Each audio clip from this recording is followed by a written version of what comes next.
This spring, embrace the energy of the 2025 Melbourne Cup Carnival with elegant cocktail-style dining experiences. Mingle and celebrate in style as you enjoy vibrant atmospheres and effortless entertaining. Select your perfect setting, from the chic Parade Lounge to the brand new Trackside Tab Clubhouse or the glamour of Marmont in the Birdcage. Savour premium food and beverages, enjoy all-day entertainment and soak up iconic views. Reserve your unforgettable cocktail experience today at vrc.com.au.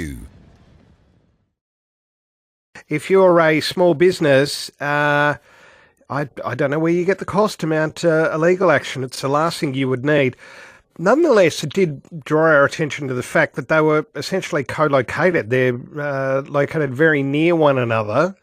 Where else do you see that in Melbourne or Victoria? 133 693, where you've got two businesses doing much the same thing, located virtually next door to each other.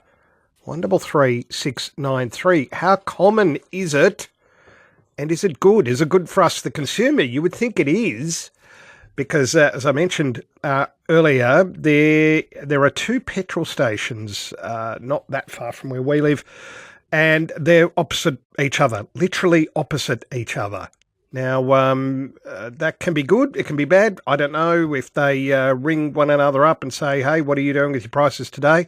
We know that happens more broadly. I'm certainly not saying that these two do it, but can that be good for the consumer? 133 693. Bill Lang is Executive Director at Small Business Australia. Good afternoon, Bill. G'day, Tony.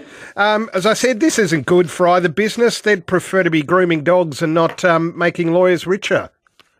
I think that's absolutely the case, and it sounds like from the bit that I've read about it, it's a sort of she says and then she says, and one used to be an employee of the other, and so the amount of emotional stress that all of this causes, not to mention the potential confusion and distaste that many potential customers would feel when they see this sort of thing playing out on shop windows and on social media. So can't see any real upside for any of them to be true. How common is it for two businesses essentially ploughing the same furrow to be located near each other? I mean, I imagine that is something you wouldn't advise? Look, I think it depends, Tony, on the type of business and the geographic area. If probably many of your listeners, when they think Italian food, maybe Lygon Street comes to mind. That's a great point. Yeah. As an example, or discount athletic wear. Several years ago, you'd think Smith Street, Collingwood, Fitzroy. Now you see those sorts of businesses all co-located in DFO shopping malls at the moment. So a lot of it depends if the geography then is associated with a particular product or service and you go there. And I actually live in Carlton. I've got plenty of barbers around there. Got a lot of different choices, and it's actually whoever's available. Not so much the price, but the convenience and availability is the thing that gets me as I walk past. And if a chair's open, in I go. I'm always reminded of the Simpsons episode where Homer worked for an evil genius and said, I need a hammock. And the evil genius said, well, you need to go to the hammock quarter for that. So there's a certain logic to that. So with this sort of thing, would you notice, or have you noticed, that consumers win in, let's say, dog grooming, in my case, the petrol stations? Have you noticed that there is competitive pricing, and is that a good thing for us? Look, no question that more suppliers or competitors in the same geographic area is great for consumers, as long as there's enough demand from the customers to at least keep two or three of them in business so they are competing. If you find a scenario where a couple can't ultimately compete, they can't be financially sustainable, you might see two out of the three go, and then you've got a local area monopolist, because it's not just price. If you think about this pet situation, someone out there in Toorak is putting the pet in the car, driving down there, looking to find a park, transporting the pet then to the store, et cetera. And some other people would say, I'm not going through all that hassle. I'm just going to ring up Jim's Grooming, or there's plenty of wash a pup home services, and they'll come around and do it at your place. So it's more than just price, convenience, parking. All of those things are what we're weighing up when we're making choices as consumers. And in Toorak, the frightful choice that you face about whether or not the Afghan hound is going to leave hair on the back of your Porsche SUV, we send our thoughts and prayers to those people. What about McDonald's? This is a really interesting example. I'd love you to maybe unpack this for us if you can, Bill Lang, who's Executive Director at Small Business Australia. If you buy a McDonald's franchise, that's great, and it's going to cost you a lot of money, but McDonald's can sell as many franchises, let's say in your case, in Carlton, as it likes. Is there any kind of cap on, because if I spend millions of dollars buying the franchise, then you go along and you buy one and we both end up in the same area? Apparently there's no mechanism for McDonald's to regulate that. Or am I barking up the wrong tree there?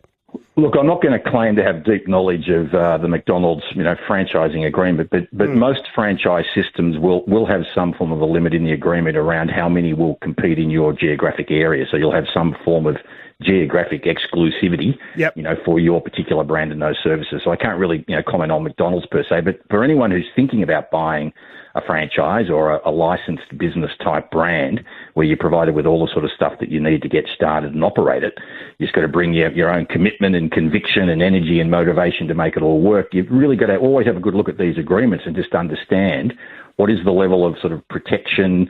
I don't want to use the word protection, but to what degree are you safeguarded from, a too high a level of competition, potentially from someone else, that's going to be using your own brand. So you've always got to have a really good look at that. What's in writing? What are you signing up for? But the other thing for the franchisors and the very successful ones is, ultimately they make their money by getting, 5, 10, 15% of the revenue that the outlet is generating. So it's not that often they're looking to just plug in a whole bunch of competitive, offerings in the same area where the total revenue is not going to be that different. Now, again, you've got to have a look at it. Is this a new franchise that's just starting out? Is someone just looking to sell a whole bunch of them and make a bunch of money at the front end? But the established ones, very sophisticated in doing what they can to ensure that there's going to be a reasonable enough level of demand to, for the franchisor who's paying the money and bringing the energy to make a reasonable living out of it. Last question before I let you go, Bill. Let's take the case of the dog grooming they're kind of near each other. Can there be, let's say, a community of self-interest, if you want to phrase it in those terms, between the two businesses where they basically carve up the neighbourhood and it works to both the advantage of both businesses? What would you advise there? Well, there's no question that there can be, but then they need to be just very careful around both federal laws on collusion and state laws around are you, effectively cooperating on setting prices. And we've had examples of, major tycoons in various Australian industries that seem to have very similar pricing for things like packaging or truck delivery services over the years. So, it may well happen, particularly in smaller sort of towns and those sorts of areas where everyone knows everyone.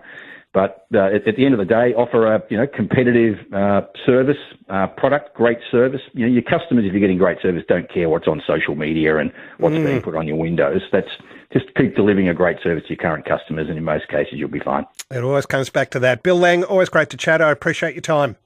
Thanks a lot, Tony.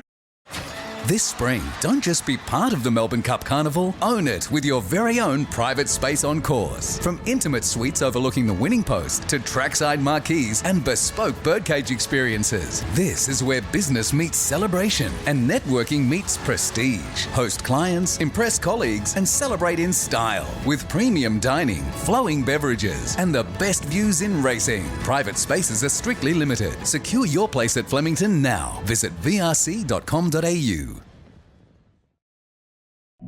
Audio. It's more powerful than you think. What you hear can take you far from here, back in time and across the world to a different world. Podcast listeners are completely immersed in the power of audio. And half of Australians, just like you, listen every month.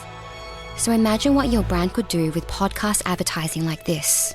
Start with commercial radio and audio, where brands are heard. CRA.au.